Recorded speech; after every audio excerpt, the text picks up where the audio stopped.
நாங்கள் வந்து தேர்தல் களத்தில் நாங்கள் தோற்றிருந்தாலும் இன்னைக்கு மக்கள் களத்தில் நாங்கள் தான் முதன்மையாக வந்து நிற்கிறோம். இத்தனை ஆண்டு காலமாக கிட்டத்தட்ட 18 ஆண்டு காலமாக இந்த நிலத்துல போராடுறது யாருன்னா அது என்னுடைய பெரியப்பா சீமானவர்கள் மட்டும்தான்.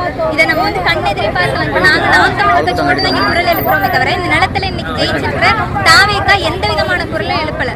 போய் நாங்கள் நிற்கணும் நாங்கள் நிற்கிறோம் அப்படின்னு சொல்றாங்க தவிர களத்தில் வந்து நிற்கலையே. அதுதான் வந்து எங்களுக்கான ஒரு கேள்வியா இருக்கு.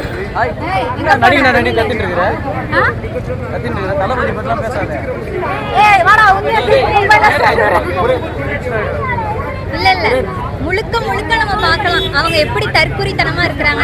இந்த நிலத்துல வந்து ஒரு அநீதி நடக்குதுன்னா அதுக்கு எதிராக நம்ம குரல் எழுப்பணும். அது நாம் தமிழர் கட்சி சரியா பேசுறாங்க. அதனாலதான் நாங்க கேட்கிறோம். நாங்க இப்ப வந்து தாவேக்கா எந்த தவறும் செய்யல அப்படின்னா நாங்க ஏன் கேள்வி எழுப்ப போறோம்? அந்த இடத்துல தவறு இருக்குன்னா எல்லா ஆதாரமும் இருக்கு, எல்லா அடையாளங்களும் இருக்கு. இன்னைக்கு வந்து நாங்க ஊழலை ஒழிக்கிறோம் அப்படின்னு சொல்லி தான் ஆட்சிக்கு வந்தாங்க.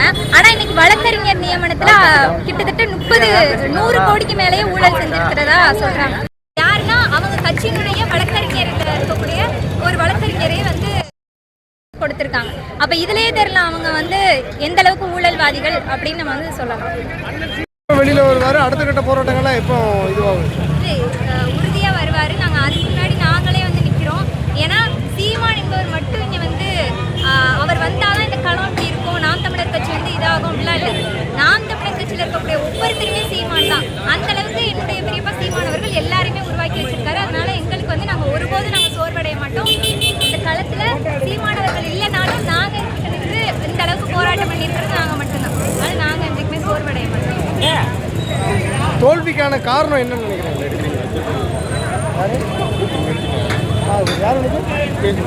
சொல்லுங்க.